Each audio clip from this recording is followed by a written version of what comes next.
प्रिय विद्यार्थियों, आज हम देखते हैं कल वाले मॉडल पेपर का क्वेश्चन नंबर 21। 20 हमने कल कर लिए थे।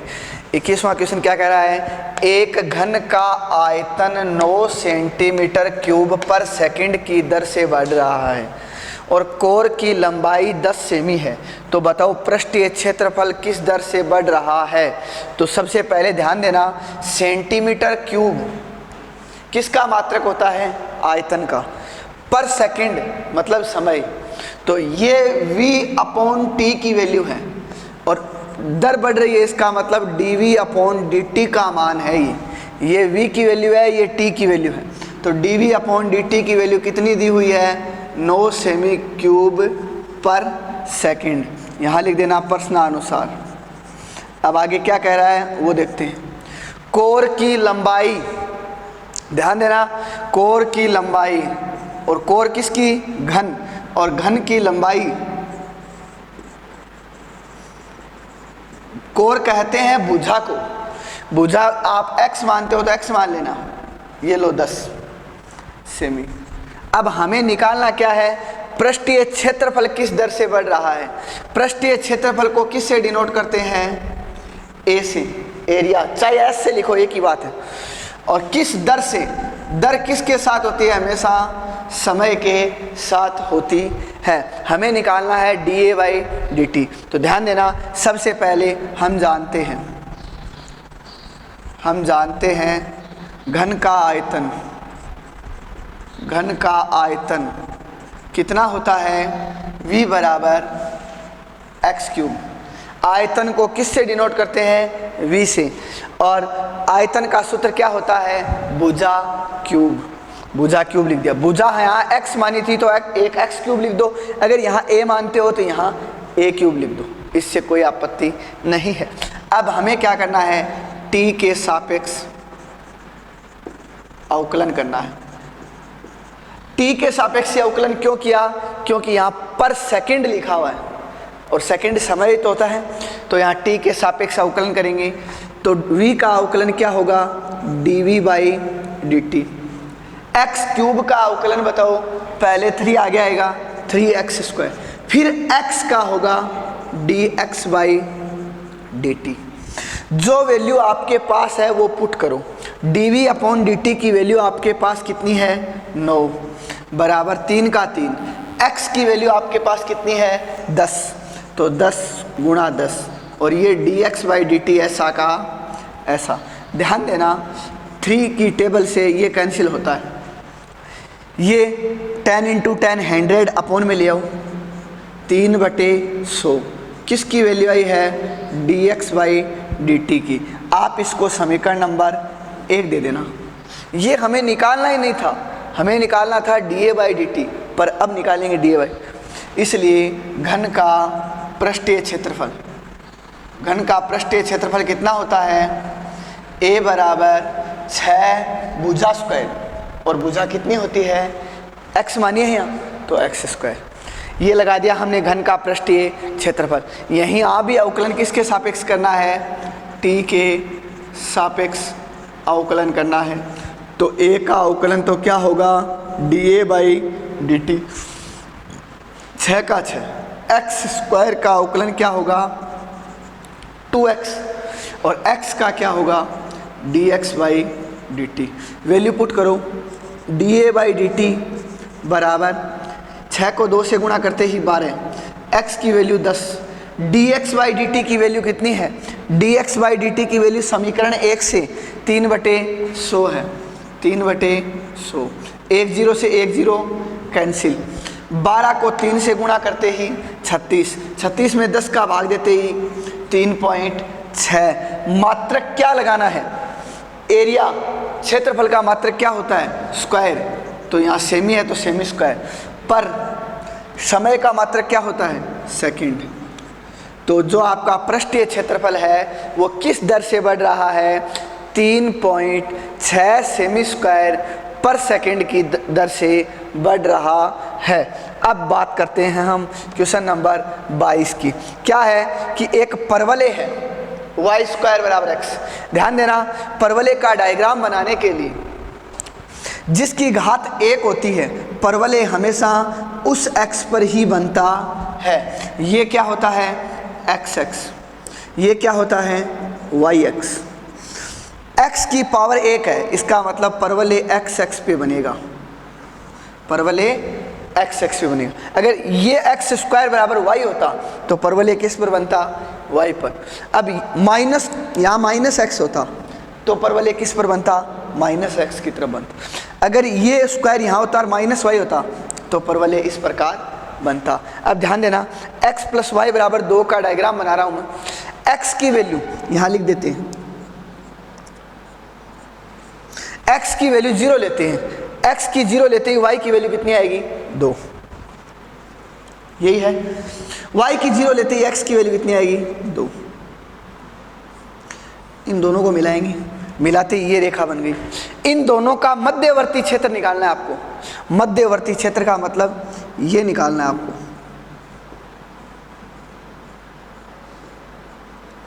ये क्षेत्रफल निकालना है आपको पूरा। अब कैसे निकालेंगे इसका कोई तरीका, ये ध्यान देना। सबसे पहले मैं एक काम करता हूं कि मैं y-x के समानांतर एक लंब डालता हूं और इस प्रतिच्छेदित बिंदु पर y-x के समानांतर इस प्रतिच्छेदित बिंदु पर मैंने एक लंब डाल दिया। अब ध्यान ये रखना है आपको, नहीं तो मैं 3-4 तरीके से और भी कर सकता हूँ, पर पहला काम ये है कि ये छोटा हो, और छोटा करने के लिए अब ध्यान ये देना कि ये जो पार्ट है ये, इसमें से अगर मैं इस पार्ट को कम कर लेता हूँ तो ये क्षेत्रफल आपके पास आ जाएगा। एक तरीका तो ये है। अगर आप ऐसा नहीं करते, ये लंब यहाँ पर आप नहीं डालते हो, बस इतने पे रहने दो और यहाँ पे डाल दो और ये यहाँ पे डाल दिया, दोनों तरीके हैं। अब करने के लिए हमेशा बात आपको ये ध्यान रखनी है कि ये पॉइंट निकालने पड़ेंगे। ये पॉइंट तो कितना है 2,0। अब ये दोनों पॉइंट निकालने, और ये दोनों पॉइंट कैसे निकालेंगे, इन दोनों को समीकरणों को सोल्व करते हैं। समीकरणों को सोल्व कैसे करेंगे, x की जगह x की वैल्यू निकालो यहाँ से 2 माइनस वाई, यहाँ 2 माइनस वाई बराबर वाई स्क्वायर। इनको एक तरफ लेके जाओ, आप एक तरफ लेके जाओगे तो क्या बचेगा 0 बराबर वाई स्क्वायर प्लस वाई और माइनस का 2 प्लस 1 के ऐसे टुकड़े बताओ जो गुणा करने पे माइनस के 2 आते हैं, तो गुणनखंड करते हैं। 0 बराबर Y square plus 2y minus Y minus 2, दो के क्या बना लें जोड़े। 0 बराबर y कॉमन आएगा, तब क्या बचेगा आपके पास y प्लस 2, माइनस का 1 कॉमन आएगा, तब आपके पास क्या बचेगा y प्लस 2। एक ब्रैकेट तो बन गया y प्लस 2, एक ब्रैकेट बन गया y माइनस 1। अगर आप y माइनस 1 बराबर 0 लेते हो तो y बराबर तो कितना आएगा 1। अगर आप y प्लस 2 बराबर 0 लेते हो तो y बराबर कितना आएगा -2। अब ध्यान देना, ये जो हमने लंब डाले हैं ये तो x की वैल्यू है, ये तो x की वैल्यू है। या आप एक काम और भी कर सकते थे, मैं एक काम करता हूँ, हमने y की वैल्यू निकाल ली, सबसे अच्छा काम यही है कि आप x के समानांतर लंब डाल लो।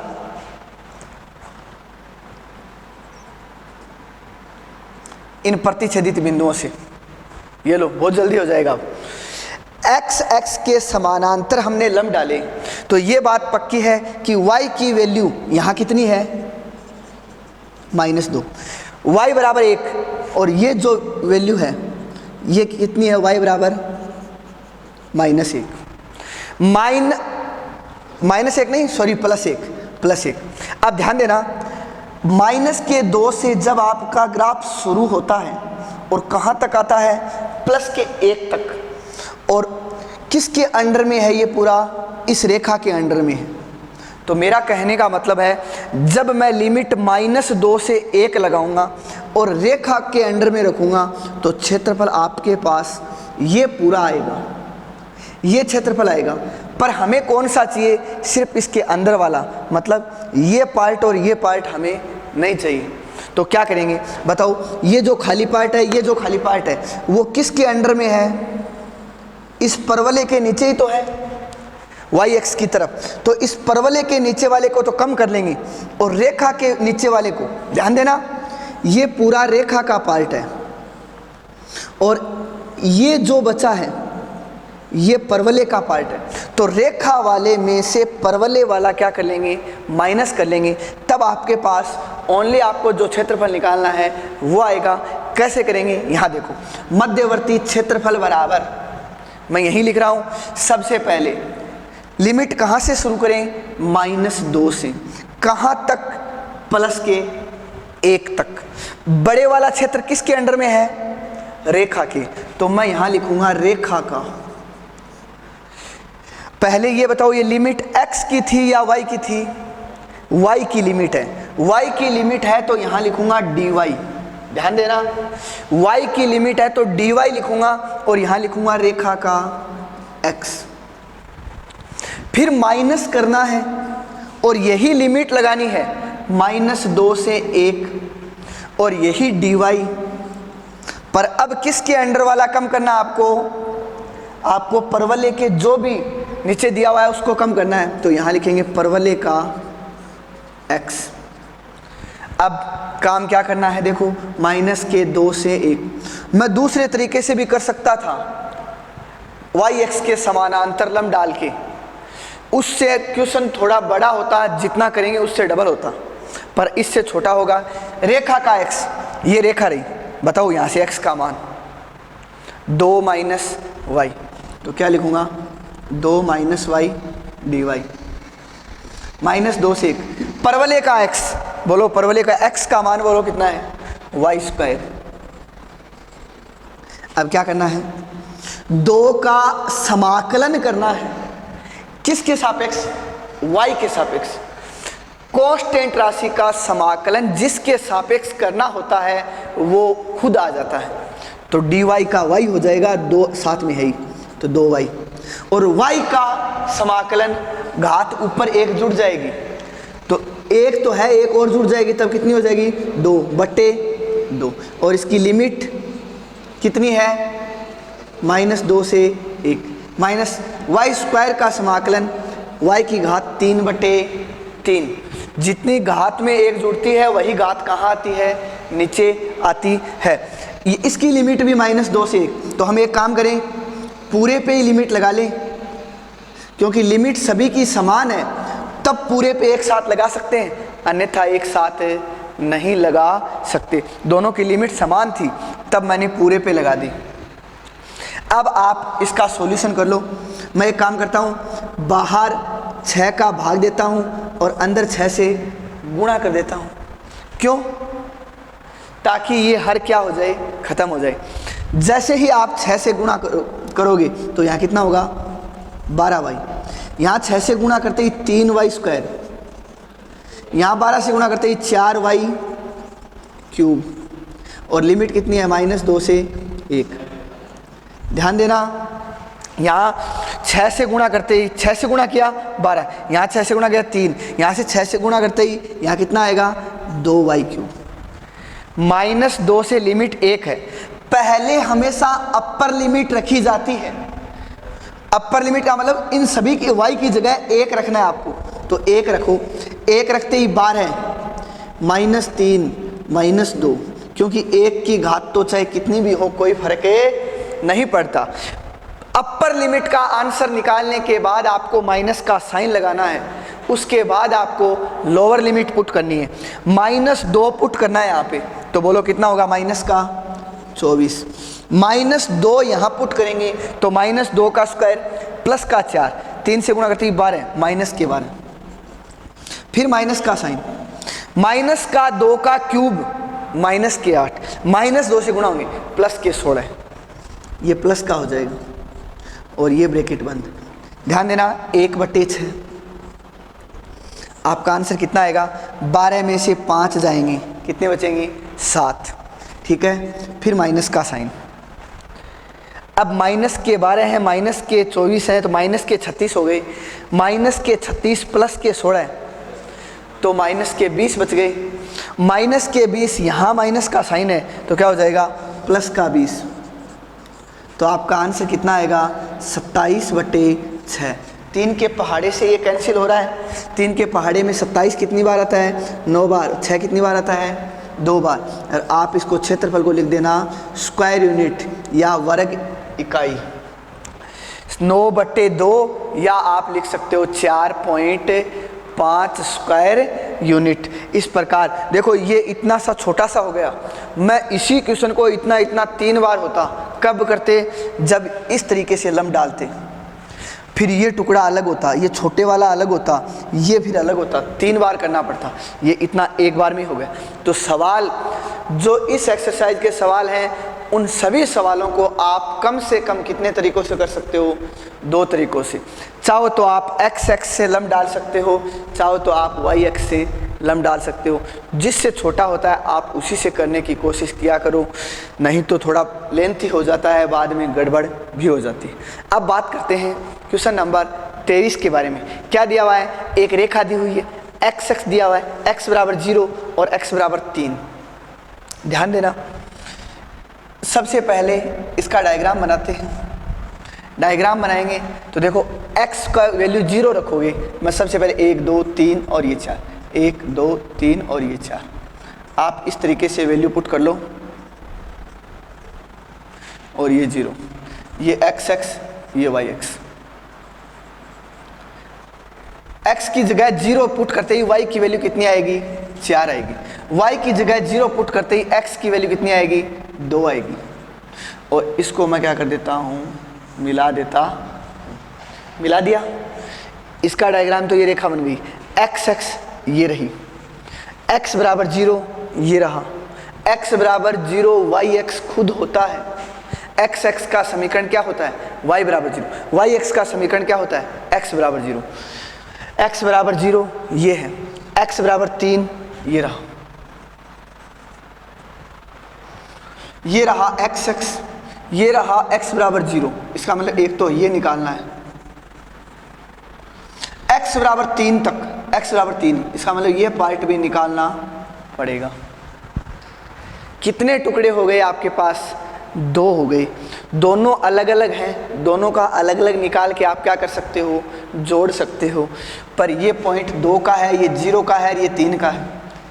सबसे पहले ध्यान देना, मैं निकाल रहा हूँ घेरे क्षेत्र का क्षेत्रफल। जैसे ही आप क्षेत्रफल निकालते हो तो ध्यान देना, 0 से कहाँ तक चलोगे आप? 0 से 2 तक। और इस रेखा के अंडर में 0 से 2, बताओ x की लिमिट है या y की? 0 से 2 ये x की लिमिट है। तब यहाँ क्या लिखेंगे? dx। और किसके अंडर में है? रेखा के। तो यहाँ लिखेंगे रेखा का y। हमेशा ध्यान रखना, क्योंकि रेखा के y का मान निकालेंगे तब भी वो किस में आएगा?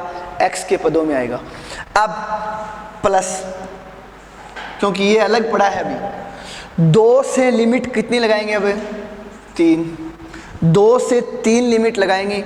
लिमिट किसकी है? x की। तो यहाँ लिखेंगे dx और यहाँ लिखेंगे रेखा का y। पर एक बात ध्यान रखना, इस पूरे पे क्या लगाना है? मापांक। इसका कारण क्या है कि इस ग्राफ में जो क्षेत्रफल आपको निकालना है वो कौन सी डायरेक्शन में है? ऋणात्मक डायरेक्शन में है। इस कारण क्षेत्रफल कभी ऋणात्मक होता नहीं है, इसलिए हमने यहाँ क्या लगा दिया? मापांक लगा दिया। जहाँ भी क्षेत्रफल ऋणात्मक दिशा में प्रदर्शित होता है आप उस पर मापांक लगा दिया करो, मोड लगा दिया करो, नहीं तो फिर इसका आंसर नेगेटिव आएगा। ध्यान से सुनना, मैं ये कहूँगा इसका क्षेत्रफल 5 है, इसका क्षेत्रफल 2 है, दोनों का कुल क्षेत्रफल बताओ, तब तो आप कहोगे 7 है। पर अगर इस सूत्र से इस तरीके से निकालोगे तो 5 और ये माइनस का 2 आएगा, फिर आप 3 निकाल के बैठ जाओ, वो गलत हो जाएगा। इसीलिए मैं आपसे एक बात बोल रहा हूँ कि आप यहाँ क्या लगा लेना? मापांक लगा लेना। अब देखते हैं 0 से 2 रेखा का y, यहाँ से y का मान बताओ कितना आएगा?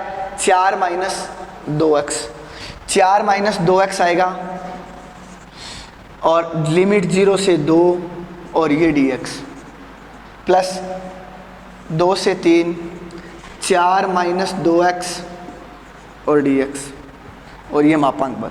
ध्यान देना, इसमें से 2 कॉमन भी आ रहा है, आप मत लो, कोई बात नहीं, सीधा कर लो इसको। 4 का समाकलन कितना होगा 4x माइनस 2x का समाकलन कितना होगा x²/2, 2 से 2 कैंसिल। इसकी लिमिट तो कितनी लगानी है 0 से 2 लगानी है, प्लस सेम कंडीशन यहाँ करनी है 4x माइनस 2x²/2, इस 2 से ये 2 कैंसिल, और लिमिट कितनी लगानी है 2 से 3। अब यहाँ क्या लगाना है मापांक, आपको पता लग जाएगा जब इसका आंसर निकालेंगे, तब आपको ये पता चल जाएगा कि इसका आंसर क्या आया है, ऋणात्मक आया है। चेक करते हैं आगे, 2 पुट करो यहाँ, कितना आएगा 8, माइनस 2 पुट करो यहाँ 4, ये किसका आंसर है अपर लिमिट का। माइनस का चिन्ह लगा के आप लोअर लिमिट रखो, लोअर कितनी है 0, 0 यहाँ रखते ये 0, 0 यहाँ रखते ये 0, मेरा कहने का मतलब है ये पूरी 0 है। प्लस अब ध्यान देना 3 यहाँ रखो 12, माइनस 3 यहाँ रखो 9, फिर माइनस का साइन, 2 यहाँ रखो 8, माइनस 2 यहाँ रखो 4, 8 में से 4 गए 4, इस 0 से कोई फर्क नहीं पड़ेगा। अब ध्यान देना 12 में से 9 गए 3, 8 में से 4 गए 4, 3 माइनस 4 माइनस का 1। मैं यही बात समझाना चाह रहा था कि आपका आंसर है वो ऋणात्मक आएगा, परंतु क्षेत्रफल कभी ऋणात्मक नहीं होता है, इस कारण हमने ये मापांक लगाया। सर इस पे क्यों नहीं लगाया, इस पे इसलिए नहीं लगाया क्योंकि इसका जो डायग्राम था वो धनात्मक दिशा में ही था। अब तो हमारा आंसर माइनस का 1 आया, माइनस 1 को हम क्या लिखेंगे 4 + 1, और आपका आंसर कितना आएगा 5 स्क्वायर यूनिट या वर्ग इकाई आप लिख लेना। अगर ये आप मापांक नहीं लगाते तो इसका आंसर 4 - 1 आप कितना करके आ जाते 3, और वो क्या हो जाता गलत हो जाता। अब हम बात करते हैं क्वेश्चन नंबर 24 की। क्वेश्चन नंबर 24 में क्या कह रहा है वो देखो, 3 सदिशों का अदिश गुणा, बड़े ब्रैकेट में जो क्लोज होते हैं उनको हम कहते हैं अदिश गुणा। 3 सदिश हैं और तीनों का कौन सा गुणा है अदिश गुणा, और अदिश गुणा को लिखने का क्या तरीका है वो देखो। मैं सबसे पहले LHS सोल्व कर रहा हूँ। अदिश गुणा को सरल करने के लिए आप एक सदिश को पहले बाहर लिखो, ठीक है, डॉट लगाओ, और अंदर बाकी दोनों सदिशों का क्रॉस करना है। क्या करना है क्रॉस करना है। तो मैं यहाँ लिखता हूँ B vector plus C vector cross C vector plus A vector. इतनी बात समझ में आ गई। 3 सदिशों का अदिश गुणा का फॉर्मूला ये होता है कि एक सदिश को बाहर रखो, उसके साथ डॉट लगाओ, बाकी दोनों का क्या करो क्रॉस करो। अब देखते हैं A vector plus B vector dot, बारी बारी क्रॉस करेंगे। सबसे पहले B वेक्टर को किससे क्रॉस करेंगे C वेक्टर से। ध्यान देना पहले वाला पहले लिखना है, बाद वाला बाद में लिखना है। अब B वेक्टर को किससे करेंगे, B वेक्टर को क्रॉस करेंगे A वेक्टर से, या आप एक काम भी कर सकते हो, B वेक्टर को C वेक्टर से क्रॉस कर दिया, अब B वेक्टर को A वेक्टर से क्रॉस करेंगे। B vector plus A vector, तो यहाँ लिख देंगे B vector cross A vector. हाँ, अब C वेक्टर को किससे करेंगे C वेक्टर से, तो plus C vector cross C vector. अब C वेक्टर को किससे करेंगे A वेक्टर से, C vector cross A vector. ध्यान देना B को पहले C से किया, फिर B को A से किया, फिर C को C से किया, फिर C को A से किया, ये सभी का हमने क्रॉस कर दिया है। ध्यान देना 2 समान सदिशों का सदिश गुणा 0 होता है। 2 समान सदिशों का सदिश गुणा मतलब क्रॉस 0 होता है, तो इसकी जगह तो मैं 0 लिखता हूँ। A वेक्टर प्लस B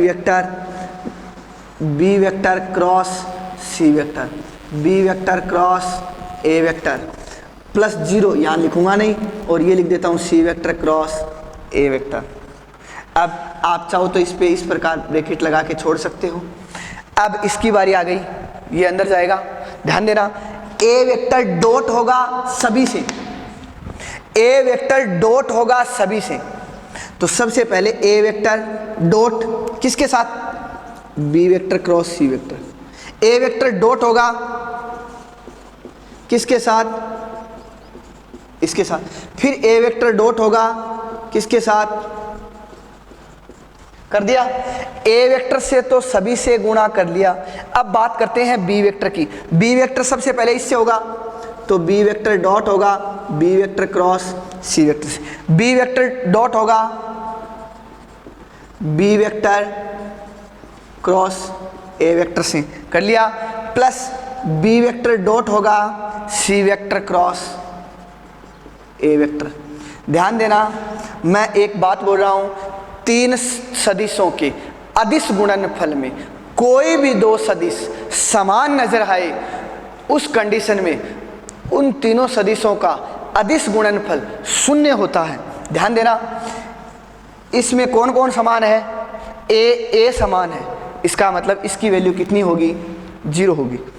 इनमें कौन समान है, बोलो, ए समान है, इसका मतलब इसकी वैल्यू भी कितनी होगी, 0 होगी।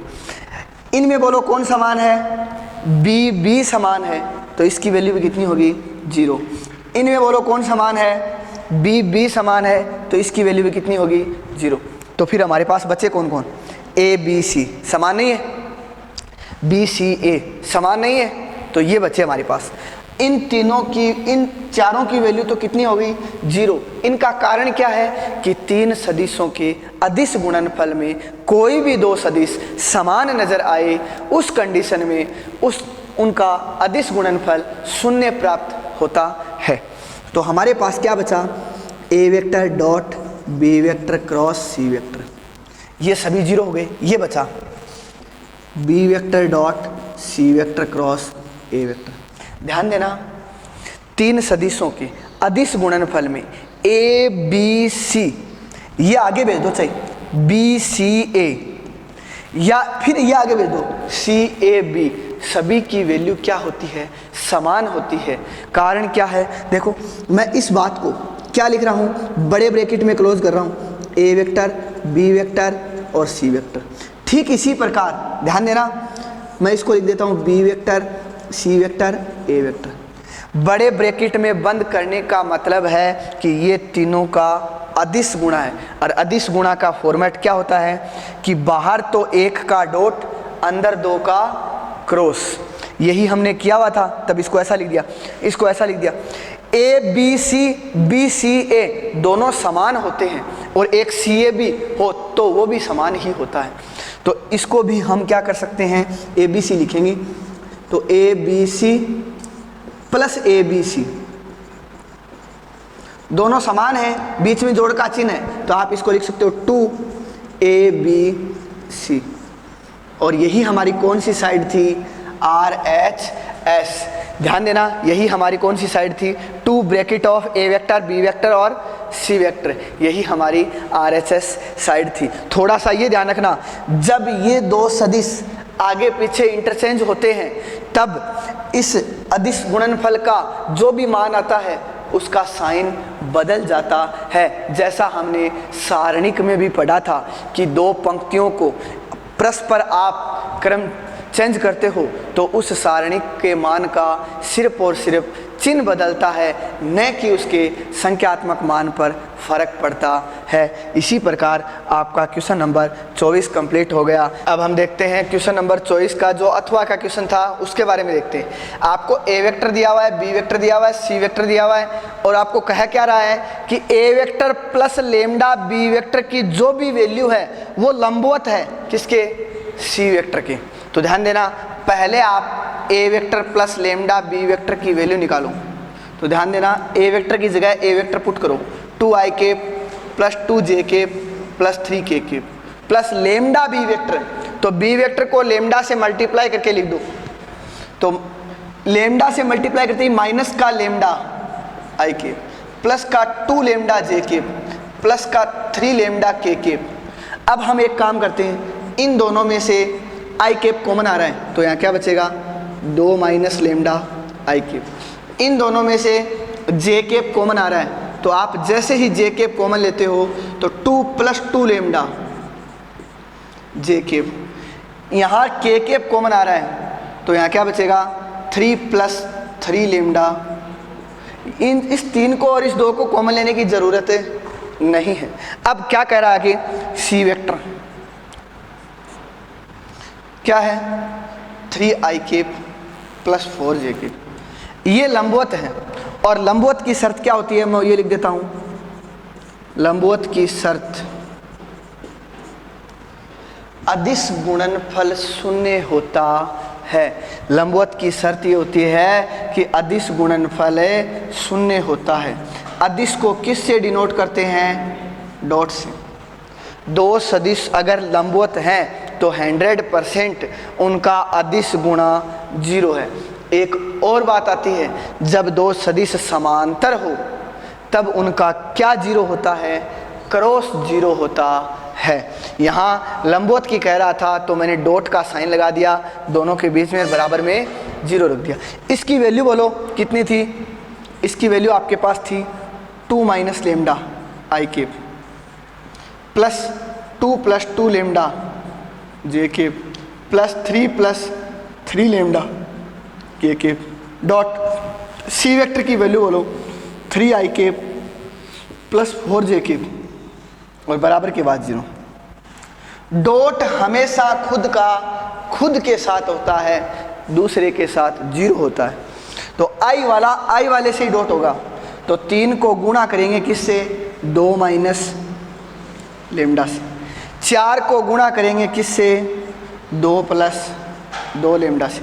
इसमें के केप है क्या, नहीं है, यहाँ है तो इसको करने की ज़रूरत नहीं है क्योंकि वो पद 0 हो जाएगा। बराबर के बाद 0। देखो 3 का अंदर गुणा करो 6 माइनस 3 लेमडा प्लस 4 का अंदर गुणा करो 8, 4 का अंदर गुणा करो 8 लेमडा बराबर 0। 8 लेमडा में से 3 लेमडा गए 5 लेमडा, 8 और 6 कितने हो गए 14। आगे जाते ही माइनस के, तो लेमडा की वैल्यू कितनी आएगी, माइनस के 14/5। यही हमें क्या करना था, निकालना था। ये बात ध्यान रखना। अब बात करते हैं क्वेश्चन नंबर 25 की। ये आपको आलेख्य विधि से ग्राफ में हल करना है। और ग्राफ में कैसे करना है, जैसे आपने क्वेश्चन नंबर 9 किया था उसी तरीके से करना है। यहाँ व्यवरोध आपको 2 दिए गए हैं और वहाँ सिर्फ कितना आता है, 1 ही दिया आता है। सुसंगत हल क्षेत्र याद करो। तो सबसे पहले बात करते हैं इन असमीकरणों को समीकरण रूप में परिवर्तित करने पर। यहाँ लिख देना समीकरण रूप में परिवर्तित करोगे तो यहाँ क्या होगा, x प्लस 2y बराबर 10 और एक हो जाएगा 3x प्लस 4y बराबर 24। मैं एक काम करता हूँ, यहाँ ग्राफ की जो सारणी बनाते हैं वो बना रहा हूँ x y, यहाँ x और y। देखो x की वैल्यू 0 लेते हैं तो y की वैल्यू कितनी आएगी, 5। y 0 लेते हैं तो x की वैल्यू कितनी आएगी, 10। ठीक इसी प्रकार x की वैल्यू 0 लेते हैं तो y की वैल्यू कितनी आएगी, 6। और y की वैल्यू 0 लेते हैं तो x की वैल्यू कितनी आएगी, 8। यहाँ रख के चेक कर लिया करो। अब हम बात करते हैं ग्राफ की। ग्राफ में कैसे किस प्रकार करेंगे वो देखो, मैं यहाँ कर लेता हूँ। ग्राफ में आप जब यहाँ करोगे तो ग्राफ सबसे पहले जब वैल्यू अगर बड़ी है तो आप पैमाना ले सकते हो। यहाँ तो 10 तक ही है। आप ग्राफ में अगर आपके पास 10 बॉक्स हैं तो कोई दिक्कत नहीं है, नहीं फिर आप पैमाना ले लेना। चलो मैं यहाँ पैमाना ले लेता हूँ। 2 4 6 8 10, 2 4 6 8। अब मैं एक काम करता हूँ, यहाँ आप कॉर्नर में ग्राफ में लिख देना पैमाना x 1 सेमी बराबर 2 इकाई, y 1 सेमी बराबर 2 इकाई। आप चाहो तो 1 सेमी की जगह दूसरा नाम यूज कर सकते हो, एक बड़ा खाना बराबर 2 इकाई। ठीक है, एक जो बड़ा खाना था वो 1 सेमी का ही होता है। अब ये है x और ये है वाई एक्स। सबसे पहले x का 0 y का 5, y का 5 यही होता है क्या, 4 और 6 के बीच में, x का 10 y का 0, दोनों को हम स्केल की सहायता से क्या कर लेंगे, मिला लेंगे, मिला लिया। इसके ऊपर ये इक्वेशन लिख दो आप, x प्लस 2y बराबर 10, ठीक है। अब बात करते हैं इसकी, x का 0 y का 6, ये रहा, x का 8 y का 0, ये रहा। जब इन दोनों को आप मिलाते हो तो ये यहाँ से निकलेगा। इसके ऊपर भी इक्वेशन लिख दो, 3x plus 4y equal to 24। अब हमें सुसंगत हल क्षेत्र दर्शाना है आपको, और सुसंगत हल क्षेत्र किस प्रकार दर्शाएंगे, जो आपके पास रेखाएं आई है वो रेखाएं कहीं मूल बिंदु से तो नहीं गुजर रही है ना, नहीं गुजर रही, तो कोई बात नहीं, आप बिना देखे मूल बिंदु 0 0 से संतुष्ट करो। मूल बिंदु 0 0 से असमीका को संतुष्ट करवाने पर, असमीका को संतुष्ट करवाएंगे। असमीका ये होती है, ये चिन्ह वाली, यहाँ 0 रखेंगे, यहाँ 0 रखेंगे तो ये 0 आएगा, और ग्रेटर देन इक्वल टू 10। अगर इसमें रखेंगे तो 0 लेस देन इक्वल टू 24। अब हमें चेक करना है ये कथन सत्य है या असत्य है। 0 बड़ा है 10 से, 0 बड़ा है 10 से, ये कथन तो असत्य है, यहाँ क्या लिखेंगे, असत्य। 0 छोटा है 24 से, ये कथन क्या है, सत्य। जो पहले वाली रेखा थी वो तो असत्य है, कथन असत्य होने पर हल क्षेत्र मूल बिंदु से दूसरी तरफ होगा। सबसे पहले लाइन हमने ये खींची थी, इसका हल क्षेत्र मूल बिंदु की तरफ नहीं होगा, मूल बिंदु से विपरीत होगा। आपको इस साइड नहीं आना है, आपको हमेशा ऐसे क्वेश्चनों के आंसर प्रथम चतुर्थांश में ही देने हैं। कारण क्या है, यहाँ देखो, x का मान भी धनात्मक होना चाहिए, y का मान भी धनात्मक होना चाहिए, और दोनों धनात्मक तो प्रथम चतुर्थांश में ही पॉसिबल हैं। अब बात करते हैं इस रो की, इस लाइन की। इस लाइन में क्या है, सत्य है, तो इस लाइन का जो हल क्षेत्र है वो मूल बिंदु की तरफ होगा, मूल बिंदु की तरफ होगा। अब बताओ, जो मैंने एरो लगाए हैं वो एरो मिलते कहाँ पर हैं, वो एरो देखो यहाँ नीचे की तरफ आ रहा है, यहाँ ऊपर की तरफ जा रहा है, मतलब इस पार्ट में मिल रहे हैं, और कहीं पे मिल रहे हैं क्या, देखो कहीं पे भी नहीं मिल रहे हैं। ये लाइन कहती है मैं ऊपर की तरफ जाऊंगा, ये लाइन कहती है मैं नीचे की तरफ, इसका मतलब ये सुसंगत हल क्षेत्र है। ये कौन है, सुसंगत हल क्षेत्र। और सुसंगत हल क्षेत्र की आकृति कैसी है, त्रिभुजाकार। इसका मतलब इसको आप ओ ले लेना, इसको ए बी और सी, ए बी सी 3 पॉइंट है, तीनों से त्रिभुज बन रहा है, वो सुसंगत हल क्षेत्र है। हमें क्या करना है, अब सुसंगत हल क्षेत्र त्रिभुज ए बी सी, सुसंगत हल क्षेत्र, हल क्षेत्र त्रिभुज ए बी सी में ध्यान देना, ए का पॉइंट कितना है, y की वैल्यू 5 है, तो x की तो कितनी होगी 0, y x पे x 0 होता है।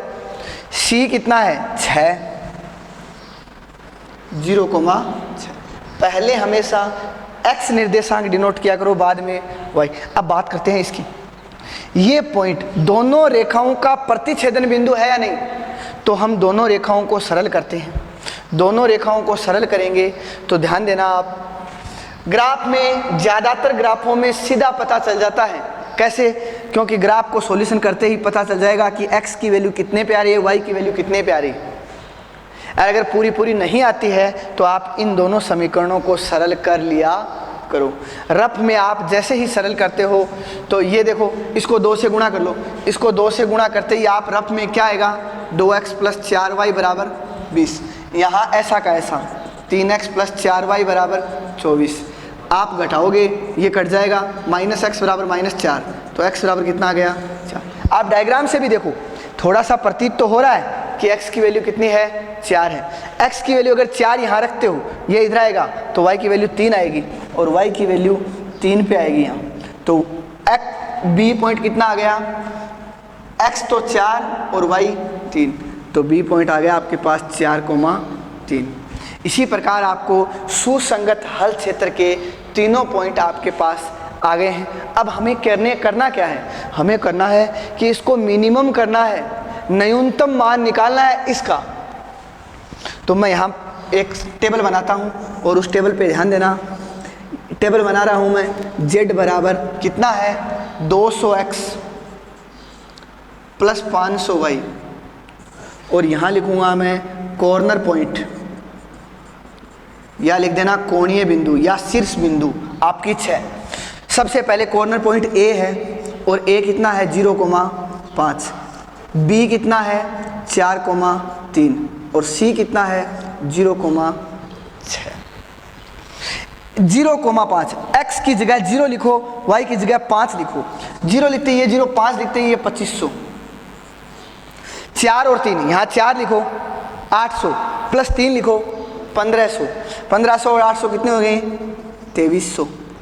0 और 6 लिखो, यहाँ 0 और यहाँ 6। 0 लिखते ये पूरा 0, 6 लिखते ये 3000। बताओ मिनिमम कौन सा है, और यही हमें क्या करना था, निकालना था। तो आपको ग्राफ में ध्यान रखना, ग्राफ के पीछे का काम इतना है और ग्राफ के आगे का काम इतना है। ग्राफ के पीछे ही ये सारणी वगैरह बना दिया करो, सत्य असत्य लिख के आप इस प्रकार न्यूनतम और अधिकतम निकाल सकते हो। अगर आपको अधिकतम की कहता तो ये क्या होता, अधिकतम होता। ज़्यादातर एग्जाम में 90% क्वेश्चन ऐसे ही पूछता है जिनका न्यूनतम या अधिकतम विद्यमान हो। कई बार ऐसा होता है कि अधिकतम न्यूनतम विद्यमान नहीं होता। उसका कारण क्या होता है कि उसका सुसंगत हल क्षेत्र भी खुला होता है। खुले का मतलब अपरिबद्ध होता है, उससे कोई आकृति नहीं बनती। मान लो हल क्षेत्र ये होता, मैं कहता ये आकृति कैसी है, ये आकृति तो खुली है। तो ये बात ध्यान रखना कि जब सुसंगत हल क्षेत्र अपरिबद्ध होता है तब उसका न्यूनतम अधिकतम चेक करना पड़ता है विद्यमान होगा या नहीं होगा। पर ज़्यादातर आपके जो एग्जाम में क्वेश्चन आता है उसमें हल क्षेत्र परिबद्ध ही होता है। अब हम बात करते हैं क्वेश्चन नंबर 26 की। क्वेश्चन नंबर 26 हमारा 7.5 का क्वेश्चन है और इसमें दिया हुआ है x बराबर a cos cube theta, y बराबर a sine cos cube theta. Sine और कोस के पदों में होने चाहिए थे दोनों। तो पहले वाला बाद वाला साइन क्यूब है, बाद वाला ये साइन क्यूब है। तो अब करेंगे क्या, देखो थीटा के सापेक्ष अवकलन, तब क्या आएगा dx upon D theta. a 3 आगे आ जाएगा, कोस की घात 2 बन जाएगी। कोस का क्या होता है अवकलन, माइनस का साइन थीटा, थीटा का 1। ठीक इसी प्रकार मैं इसका करता हूँ, इसको समीकरण नंबर 1 दे देता हूँ। इसका करेंगे तो dy बाई डी थीटा बराबर a 3 आगे आ जाएगा, साइन की घात 2 बन जाएगी, साइन का क्या हो जाएगा कोस। इसको समीकरण नंबर 2। ध्यान देना आपको समीकरण 2 में 1 का भाग पहले देना है, तब आपके पास dy बाई डी एक्स की वैल्यू आएगी। तो समीकरण 2 में 1 का भाग देने पर तो dy बाई डी थीटा में dx बाई डी थीटा का भाग देंगे, तब आपके पास 3a sine square theta cos theta, फिर minus 3a cos square theta sine theta. 3a से 3a कैंसिल, कोस से कोस कैंसिल, साइन से साइन कैंसिल, साइन बटे कोस tan, और वो भी tan किसका, माइनस का tan थीटा।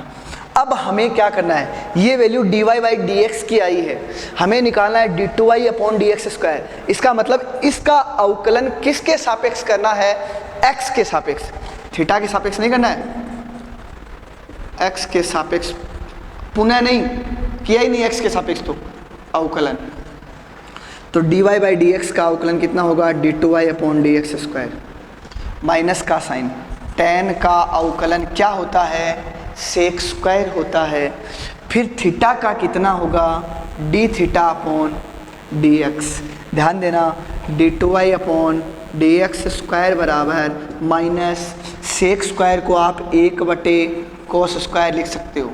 ध्यान देना आपकी समीकरण नंबर 1 है वो तो ये कहती है dx अपॉन डी थीटा की वैल्यू है हमारे पास, परंतु हमें किसकी चाहिए, D theta upon D x. इसका व्युत्क्रम चाहिए, व्युत्क्रम चाहिए तो आप यहाँ बटे में कितना लगा सकते हो, 1, और वो 1 ऊपर आ जाएगा और फिर माइनस का 3a cos square theta sine theta. ध्यान देना, माइनस से माइनस क्या हो जाएगा, कैंसिल हो जाएगा।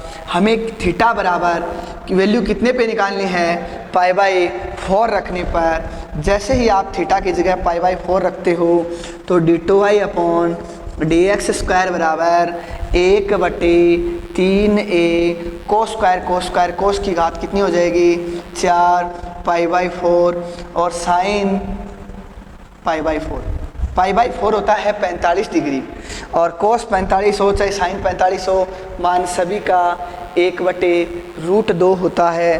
तो जैसे ही आप इसकी वैल्यू पुट करते हो 1/3a गुणा 1/√2 की घात 4 और 1/√2 की घात 1 एक ही मानी जाती है।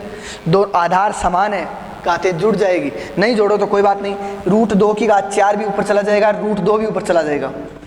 तो √2 की घात 4 ऊपर गया, √2 की घात 1 ये भी ऊपर गया और यहाँ 3a गुणा 1 गुणा 1 क्या बचा 3a। √2 की घात 4 का मतलब होता है √2 गुणा √2 गुणा √2 गुणा √2।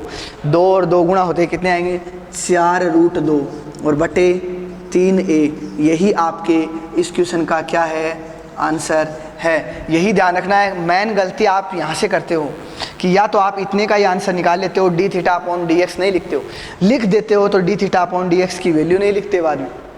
तो इन चीज़ों का ध्यान रखना है, कहीं ऐसा ना हो इसका थीटा का 2 बार कर लो और इसका थीटा का 2 बार कर लो और भाग देके आप d2y अपॉन d2x की वैल्यू निकाल लो, वो गलत हो जाएगा। इसी प्रकार आपके क्वेश्चन नंबर 26 कंप्लीट हो गया। अब हम देखते हैं क्वेश्चन नंबर 27। आपको इंटीग्रेशन की जो लिमिट है वो 0 से पाई दी हुई है और x dx a square cos square x plus b square sine square x की वैल्यू π² अपॉन 2ab निकाल के बताना है। तो मैं सबसे पहले एक काम करता हूँ कि i बराबर, ध्यान देना इसको i मान लिया है मैंने, 0 से पाई x dx upon a square cos square x plus b square sine square x। यहाँ x गुणा में है और बाकी फलन पूरा भाग में है। तो मैं यहाँ एक काम करता हूँ, सबसे पहले आप चेक करो x के निष्कासन का नियम यहाँ लगता है या नहीं लगता।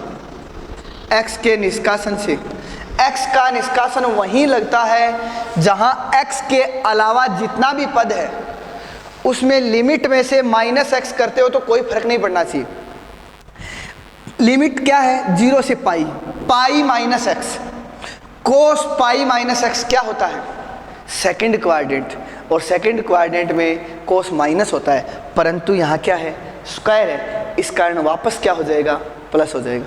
यहाँ भी sine pi minus x sine x ही होता है, तो कोई फर्क नहीं पड़ेगा। मैं एक्स के निष्कासन का नियम लगाता हूँ क्योंकि एफ एक्स बराबर एफ माइनस एक्स आ रहा है, तो आई बराबर निष्कासन का नियम हमें ये कहता है कि आप दोनों लिमिटों को जोड़ के 2 का भाग दे दो।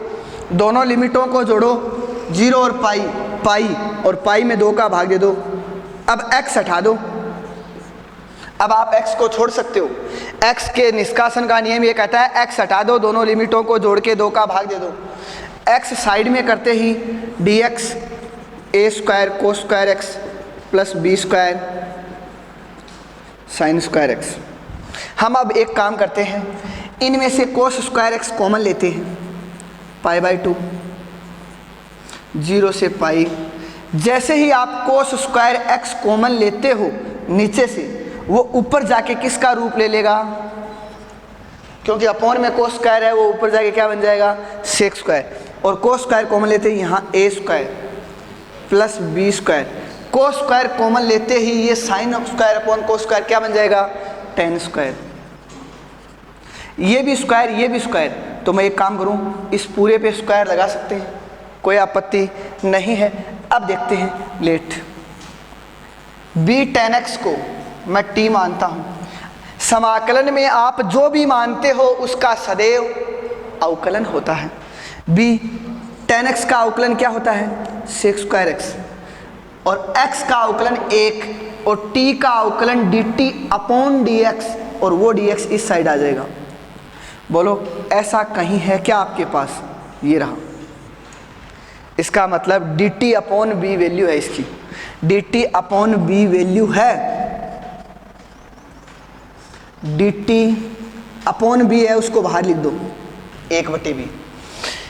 सेक स्क्वायर एक्स डी एक्स, इसको डी टी लिख दिया, तो अब अपॉन में लिखना क्या है बाकी, ए स्क्वायर प्लस इस पूरे को आपने क्या माना था, बी टेन एक्स को टी, तो टी का स्क्वायर। अब मेरा कहने का मतलब है लिमिट कितनी लगाएं, लिमिट चेंज करनी पड़ेगी, क्योंकि आपको बी टेन एक्स को आपने टी माना था। पहले x बराबर 0 रखो, इसमें 0 रखो, tan 0 का मान 0 ही होता है, 0 को b से गुणा करते ही 0, तो t बराबर भी क्या आएगा 0। x बराबर पाई, ध्यान देना, tan पाई भी 0 होता है, और tan पाई 0, तो लिमिट भी फिर 0, तो ऐसा तो पॉसिबल नहीं है कि लिमिट 0 से 0 हो। तो हम करेंगे क्या, एक गुणधर्म हमारा ये कहता है कि आप लिमिट में अगर 2 का भाग देते हो तो बाहर 2 से गुणा कर लो। ये हमारा एक समाकलन के जो निश्चित समाकलन है उनमें एक गुणधर्म है, और ये भाग दे दिया और बाहर गुणा कर दिया, तो इसका 2 से यहाँ गुणा कर दिया।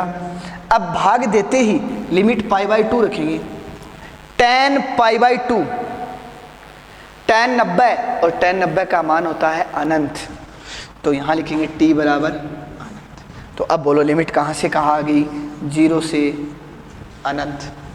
ठीक है, याद करो dx अपॉन ए स्क्वायर प्लस एक्स स्क्वायर, ये समाकलन होता है, ये समाकलन होता है पाई अपॉन बी, और किसका होता है 1/a tan inverse t upon a।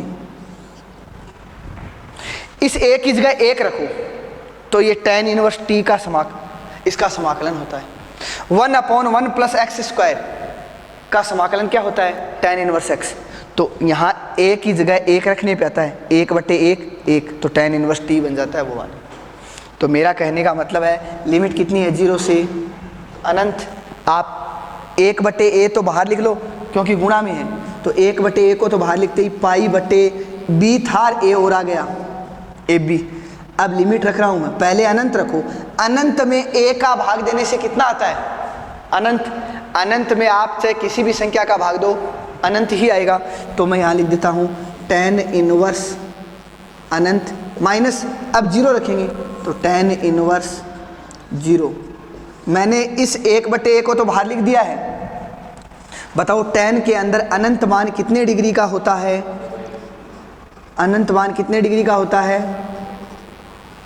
90 का, माइनस 0 मान कितने डिग्री का होता है 0 का।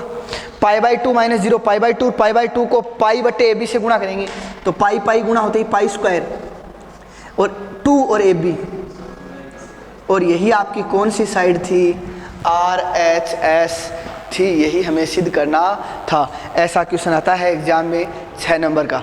अब हम बात करते हैं अवकल समीकरण को सोल्व करना है, अवकल समीकरण को सोल्व करना है, कैसे करेंगे, dy/dx बराबर, ये प्लस का साइन है, मैं इस पूरे को उठा के पक्षांतरण कर देता हूँ, या चाहे तो आप पक्षांतरण कर लो, चाहे एक काम करो, फिर पक्षांतरण करोगे तो क्या होगा, ये चिन्ह माइनस का होगा, और मैं इस माइनस के चिन्ह को अंदर गुणा कर देता हूँ, इससे क्या होगा x³ minus 2x tan inverse y, और यहाँ 1 प्लस वाई स्क्वायर। इस पूरे का पक्षांतरण किया, माइनस का चिन्ह था वो इस ब्रैकेट में गुणा कर दिया, इतना लिख दिया। अब देखो मैं एक काम कर रहा हूँ कि 1 प्लस वाई स्क्वायर और यहाँ tan इनवर्स y, मैं पूरी समीकरण के अंदर 1 प्लस वाई स्क्वायर का भाग देने पर, आप जैसे ही भाग देते हो तो 1 प्लस वाई स्क्वायर dy/dx बराबर x³ minus 2x tan inverse y, और इसमें भाग देते ही ये कैंसिल हो जाएगा, इतना ही बचा। अब हमें क्या करना है, अब हमें करना है कि tan इनवर्स y को हम t मान लो, v मान लो, आपकी इच्छा है, जो मानते हैं उसका अवकलन, और अवकलन किसके सापेक्ष करना है, x के सापेक्ष, ध्यान देना यहाँ।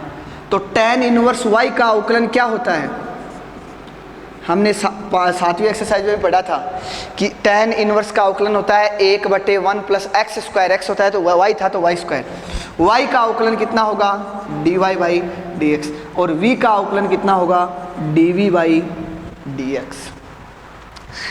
इस इतने की जगह हम क्या लिख सकते हैं, मात्र dv/dx। ये भाग हमने इसलिए दिया था 1 प्लस वाई स्क्वायर का भाग कि ताकि ऐसा बन जाए। अब आगे देखते हैं, dv/dx लिख दिया, इक्वल के बाद x³ माइनस 2x, और इसको आपने क्या माना था, इसको आपने क्या माना था v। मैं अब एक काम करता हूं, dv/dx माइनस का 2x भी है, इधर ले आओ और बराबर के बाद x³। अब मैं रेखिक समीकरण से तुलना कर रहा हूं। रेखिक समीकरण क्या होती है, dv/dx प्लस pv बराबर q से dv/dx प्लस pv, बताओ p की जगह कौन है 2x, p की वैल्यू कितनी है 2x और q की वैल्यू कितनी है, q की जगह कितना है x³। हमें ऐसे क्वेश्चनों में हम निकालते हैं समाकलन गुणांक, क्या निकालते हैं समाकलन गुणांक, और उसको किस से डिनोट करते हैं IF से, और IF की वैल्यू कितनी होती है e की पावर pdx, pdx होता है, पर e की पावर में p का मान कितना है 2x और dx।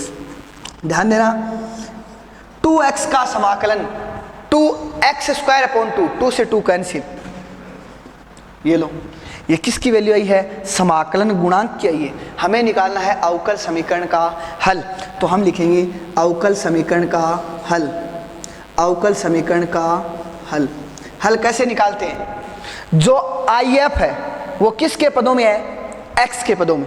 इसमें चेक करो x के अलावा कौन था v, तो ये ध्यान रखना v इंटू IF बराबर इंटीग्रेशन q इंटू IF और dx।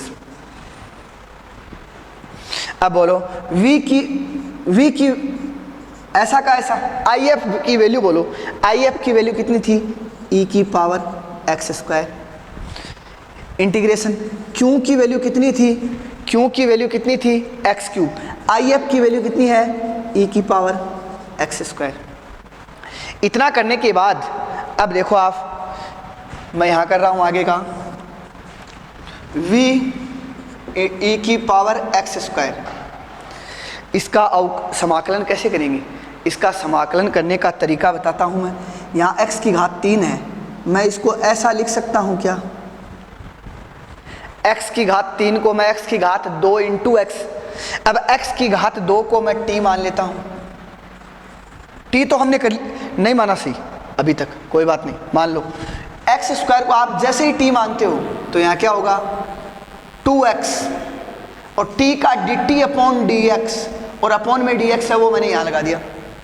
अब देखो x और dx ये रहा, तो इसकी वैल्यू कितनी आएगी dt/2, और उस 2 को बाहर निकाल लें। x² की जगह क्या लिखना है t इंटू e की पावर x² था, उसी को हमने t मान लिया। दो फलन गुणा में है तो हम आइलेट से करेंगे, और आइलेट से फर्स्ट सेकंड क्या होता है, आइलेट में e सबसे लास्ट में आता है, इसलिए इसको सेकंड मानेंगे और इसको फर्स्ट मानेंगे। आगे करते हैं, v इंटू ई की पावर x², 1/2 तो बाहर, फर्स्ट इंटू सेकंड से कर रहा हूँ मैं, first as it is second का समाकलन, और इसका समाकलन तो यही होता है, माइनस फुल इंटीग्रेशन फर्स्ट का अवकलन t का t के सापेक्ष अवकलन कितना होता है 1, सेकंड का समाकलन यही होगा, और इसका समाकलन भी वापस यही होगा, v इंटू ई की पावर x², 1/2, ध्यान देना t e की पावर t माइनस e की पावर t का समाकलन e की पावर t होता है, e की पावर t पूरे में से क्या ले लेते हैं कॉमन, v इंटू ई की पावर x² बराबर 1/2, e की पावर t कॉमन ले लिया और ब्रैकेट में कौन बचा t-1 प्लस c, t की वैल्यू पुट करना आप t की वैल्यू पुट करोगे तो t e की पावर x स्क्वायर ही तो था, लिख दिया x square minus 1 plus c। मैं पूरी समीकरण में e की पावर x स्क्वायर का भाग दे रहा हूं, e की पावर x स्क्वायर का भाग, ये तो कैंसिल, मात्र कितना बचेगा v। आगे ये कैंसिल,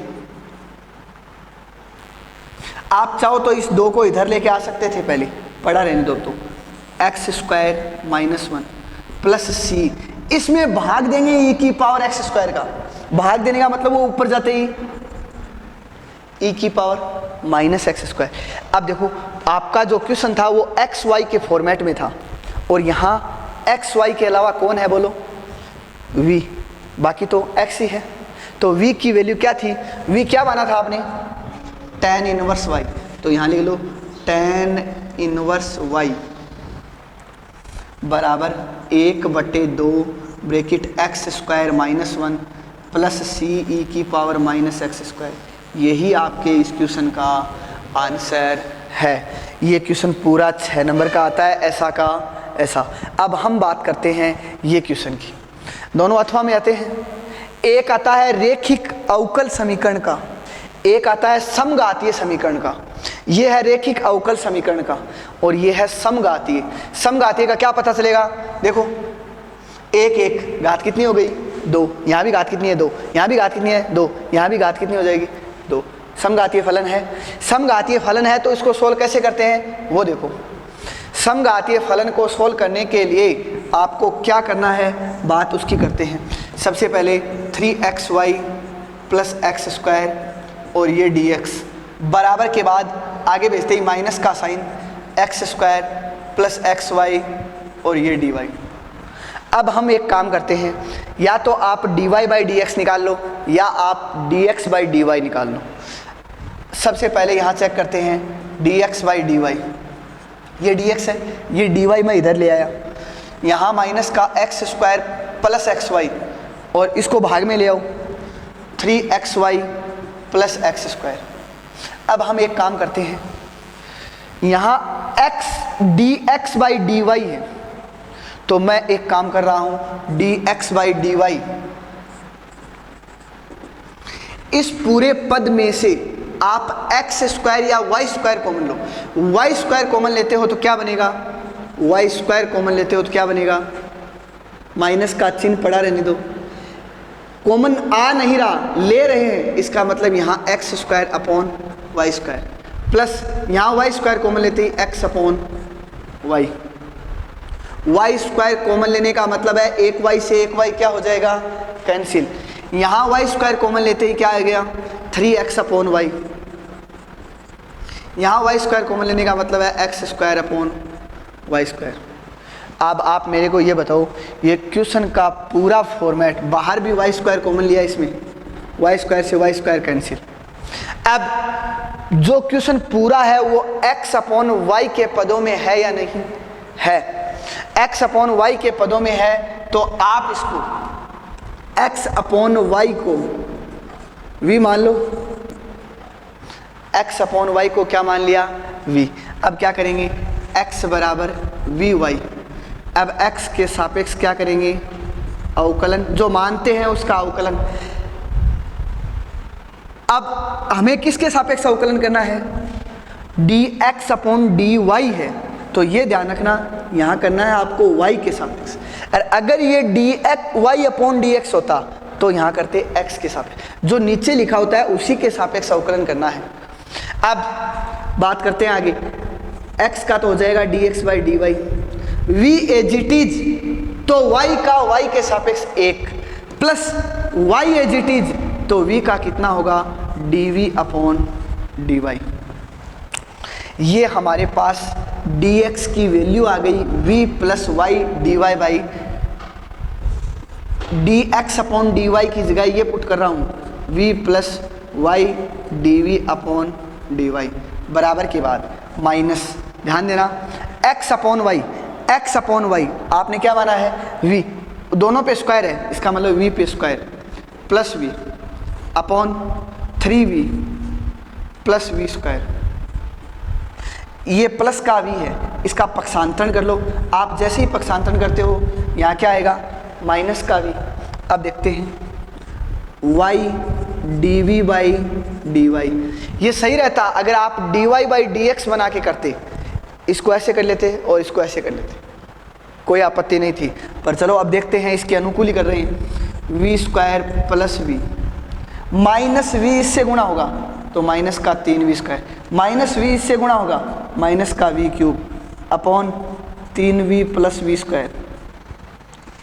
तो y dv by dy, minus का साइन अंदर भेजो, minus V square minus V minus का 3v square minus V cube upon में 3v प्लस वी स्क्वायर। ध्यान देना ऊपर से v कॉमन आ रहा है, नीचे से भी v कॉमन आ रहा है, आप एक v कॉमन लेके कैंसिल कर सकते हो। देखो y dv by dy, minus का v स्क्वायर है, माइनस के 3v स्क्वायर हैं तो माइनस के 4v स्क्वायर हैं। माइनस का चिन्ह कॉमन ले लो पहले, तो आप माइनस का चिन्ह कॉमन लेते ही यहाँ v की घात 3, माइनस के 4 हैं वो प्लस के 4 v की घात 2 और प्लस का v। अगर आप v कॉमन ले लेते तब क्या आता, v कॉमन लेते ही यहाँ घात 2 बनती, यहाँ घात 1 बनती और यहाँ मात्र 1 बनता। अपॉन में v कॉमन लेते ही क्या बनता, 3 प्लस v, v से v कैंसिल हो गया। अब हमें क्या करना है, यहाँ dv है, बराबर के बाद जो भी पद हैं वो सभी पद v के हैं, v के अलावा कुछ नहीं है, तो सबको इधर ले आओ। जो हर में है वो तो अंश में आ जाएगा 3 प्लस v, और जो ऊपर है वो नीचे आ जाएगा 4v प्लस 1 और ये dv, और बराबर के बाद कौन, ये एक माइनस का चिन्ह है और ये इधर दे आते ही dy अपॉन y। हमारा एम ये होना चाहिए कि v के पद अलग हो जाएं और y के पद अलग हो जाएं। देखो बराबर के बाद y के पद हैं और बराबर से पहले v के पद हैं। जब पद अलग अलग हो जाए तब आप दोनों तरफ क्या करना है, आपको दोनों तरफ समाकलन करना है। कर दिया। अब इसका समाकलन कैसे करेंगे, ध्यान से सुनना। v स्क्वायर प्लस 4v और ऊपर है 3 प्लस v, जब आप इसका समाकलन करते हो तो ये होगा 2v प्लस 4, 2v प्लस 4। ऊपर 2v बनाने के लिए करेंगे क्या, ध्यान देना। 2v बनाने के लिए मैं बाहर 1/2 का भाग दे दिया, अंदर 2 का गुणा करो, 2 का गुणा करते ही 2v प्लस 6 होगा, और प्लस 6 को मैं ऐसे लिख दूं, 2 का गुणा करते ही 6 प्लस 2v होगा, 2v पहले लिख दिया, 6 को 4 प्लस 2 में तोड़ दिया। इसका कारण क्या है कि इस नीचे वाले का अवकलन होता है ये ऊपर वाला, v square plus 4v plus 1 और dv minus dy upon y का समाकलन क्या होगा, dx upon x, log x होता है तो dy अपॉन y का समाकलन क्या होगा, log y। अब बात करते हैं, मैं इस इतने पार्ट के नीचे ये लिख रहा हूँ, ध्यान देना।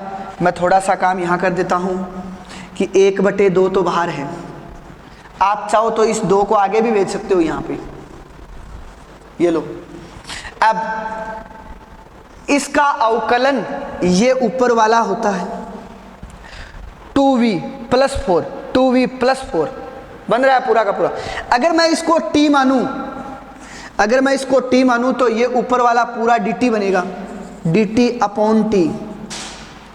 dt अपॉन t लिखते ही क्या होगा, dt अपॉन t प्लस ये 2 है साइड में, इस 2 को बाहर लिख दें, और ये dv अपॉन ये नीचे ऐसा कैसा v square plus 4v plus 1 और बराबर के बाद माइनस का 2 log y।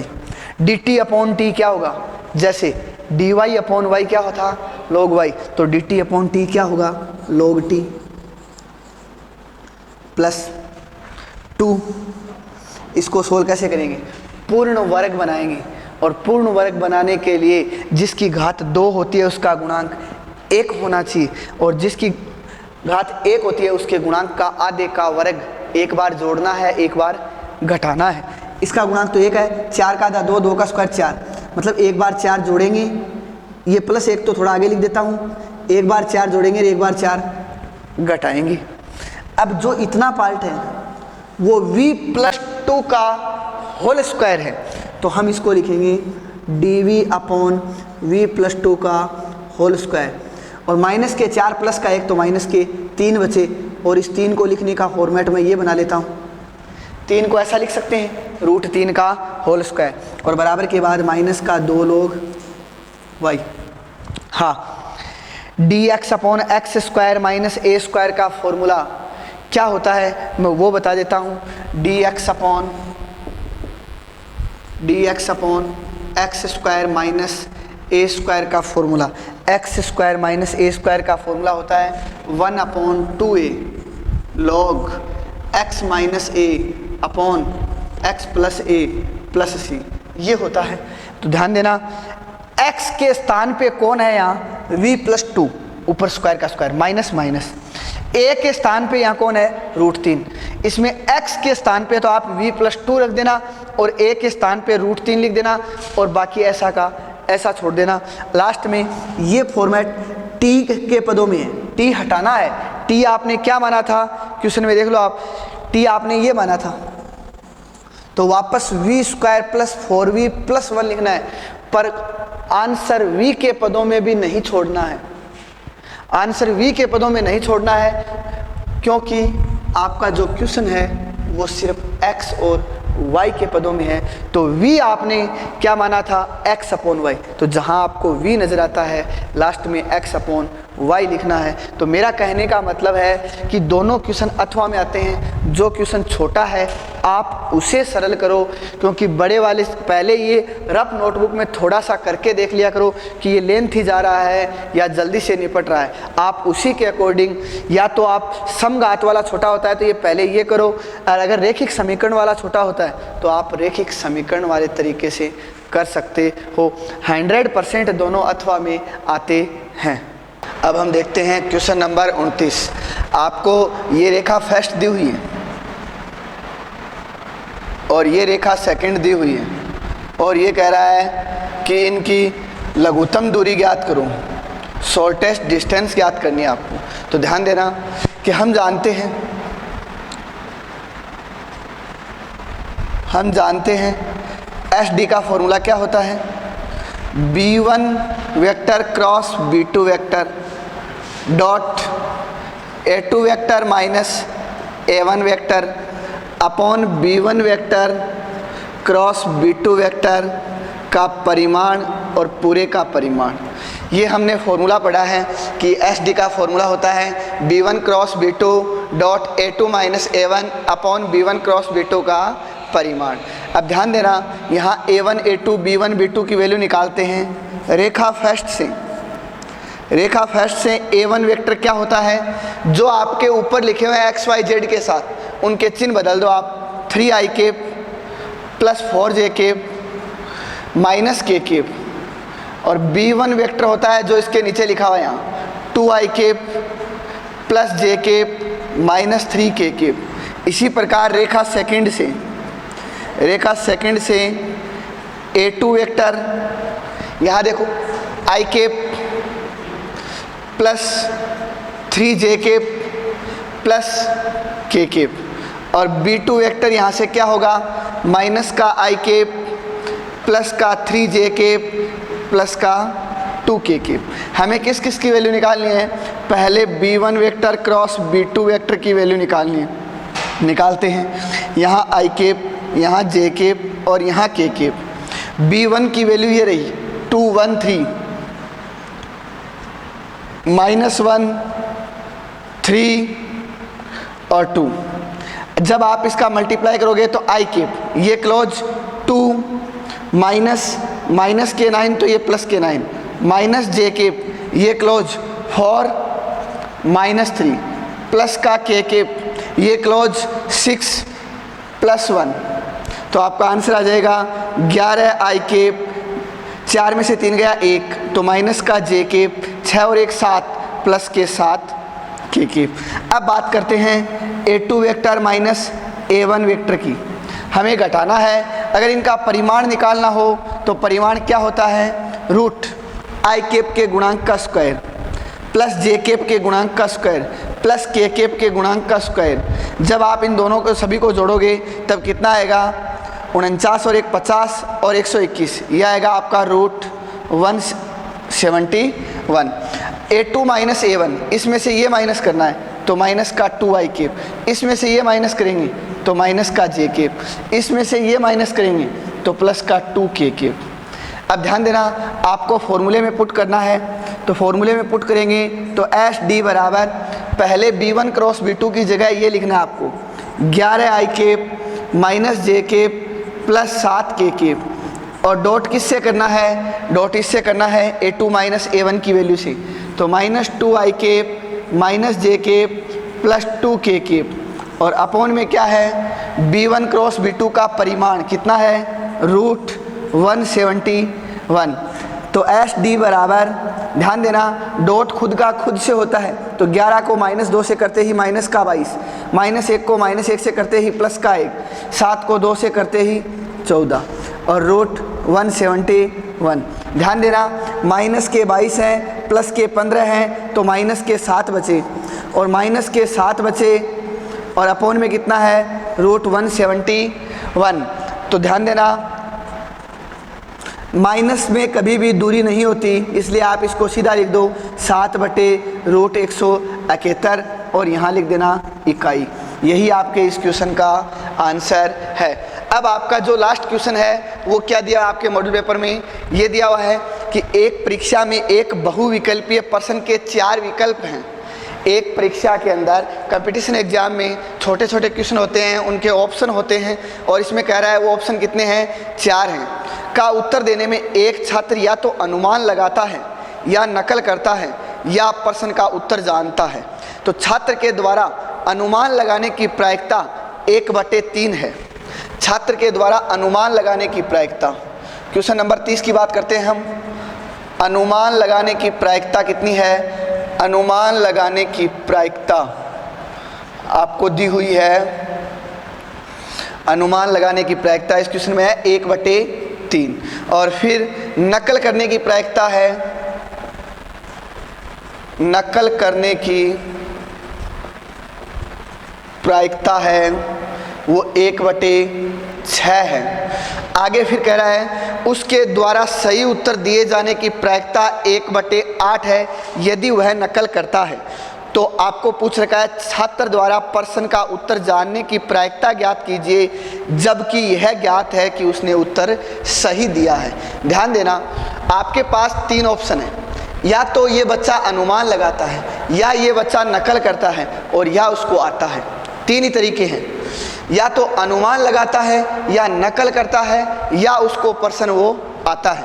तो सबसे पहले ध्यान देना, मैं इसको मान लेता हूँ PE1 और इस घटना को मान लेता हूँ मैं PE2। तो अब घटना कौन सी बची, उत्तर आने की प्रायिकता। तो उत्तर आने की प्रायिकता को हम क्या मान लेते हैं, E3। अब ध्यान देना प्रारंभिक प्रायिकताओं का योग कितना होता है, 1 होता है, और 1 होता है तो E3 निकालने के लिए 1/3 प्लस 1/6 इन दोनों को हम जोड़ेंगे तब कितना आएगा, इनका एलसीएम होगा 6, और यहाँ 2 + 1 तो कितना आएगा 1 - 3/6 1/2। तो आपका आंसर आ जाएगा 1/2। उत्तर जानने की प्रायिकता है ये, उत्तर जानने की प्रायिकता। अब आगे क्या कर रहा है, ये तो शुरुआत के केस हैं। अब वो ओमार शीट भरना स्टार्ट करता है तब उसका आंसर किस बेस पे आता है, अगर वो सबसे पहले दिया हुआ है कि नकल करता है तब उत्तर सही होने की प्रायिकता, नकल करता है तब उत्तर सही होने की प्रायिकता। तो मैं यहाँ मान लेता हूँ उत्तर सही होने की घटना, उत्तर सही होने की घटना को हम A मानते हैं, और उत्तर सही कब होता है, जब वो नकल करता है। नकल करने वाली घटना क्या थी, E2। इसका मान आपको दिया हुआ है कितना, क्वेश्चन में दिया हुआ है 1/8। अब बाकी 2 ऑप्शन और बच गए, एक अनुमान लगाने की, ऑप्शन कितने हैं, 4 हैं। अनुमान लगाएगा तो प्रत्येक की प्रायिकता कितनी होगी, प्रत्येक की प्रायिकता होगी 1/4। E1 है इसकी घटना, तो इसकी 4 में से एक ऑप्शन सही है। अब बात बची एक और, कौन सा, E3 वाला है, उत्तर जानता है। तो बताओ अगर कोई बालक उत्तर जानता है तो वो क्वेश्चन गलत करेगा या सही करेगा? सही करेगा। इसलिए उसकी प्रायिकता कितनी होगी? 1 होगी, क्योंकि जो चीज़ ज्ञात है उसकी प्रायिकता सदैव 1 होती है। अब हमें निकालना क्या है? उत्तर भी सही होना चाहिए। और किससे? छात्र द्वारा प्रश्न का उत्तर जानने की प्रायिकता ज्ञात कीजिए यदि यह ज्ञात है कि उसने सही उत्तर दिया है। उत्तर जानता भी हो और सही भी होना चाहिए। मतलब हमें प्रायिकता निकालनी है E3 वाले बेस की। तो हम यहाँ लिखेंगे बेज पर में से। क्या लिखेंगे? बेज पर में से। और बेज पर में का फॉर्मूला क्या होता है? बेज पर में का फॉर्मूला यहाँ किसका निकालना है? E3 वाले का निकालना है। तो उत्तर जानता है फिर उत्तर सही होता है। तो बेज पर में का फॉर्मूला होता है, यही चीज़ आपको सेम ऊपर लिखनी है, PE3 और PA/E3। बाकी सभी का योग नीचे लिखना है आपको, PE1 PA/E1 plus PE2 PA/E2 plus PE3 PA/E3। मैं सभी की वैल्यू पुट करता हूँ। PE3 की वैल्यू कितनी है? 1/2 इंटू A/E3 की वैल्यू कितनी है? 1 अपॉन में PE1 की वैल्यू कितनी है? 1/3 और A/E1 की वैल्यू कितनी है? 1/4 प्लस PE2 की वैल्यू कितनी है? 1/6 PA/E2 की वैल्यू कितनी है? 1/8 प्लस ये ऊपर वाला सेम ही है, क्या है? 1/2 इंटू 1। ये समान थे। अब देखते हैं इसका आंसर कितना आएगा? 1/2 इंटू 1 1/2। ये 1/12 प्लस ये 1/48 प्लस ये 1/2। ध्यान से सुनना, सभी के अपोन में यहाँ 12 है, यहाँ 48 है, यहाँ 2 है। मैं एक काम करता हूँ, इसको 48 से गुणा कर देता हूँ, या आप एलसीएम ले लो। इन सभी का एलसीएम लोगे, कितना आएगा? 48। 48 में 12 का भाग देते ही 4 और 4 को 1 से गुणा करते ही 4। 48 में 48 का भाग देते ही 1 आएगा, प्लस 48 में 2 का भाग देते ही 24 आएगा, और ऊपर कितना है? 1/2। तो आपका आंसर कितना आएगा? 1/2। ये 48 ऊपर चला जाएगा और अपोन में कितना रहेगा? 24 और 5 29। तो आपका आंसर कितना आ जाएगा? 24/29। ये आपके इस क्वेश्चन का आंसर है। इसी प्रकार आपके टोटल 30 क्वेश्चन कंप्लीट हो गई। Best of luck.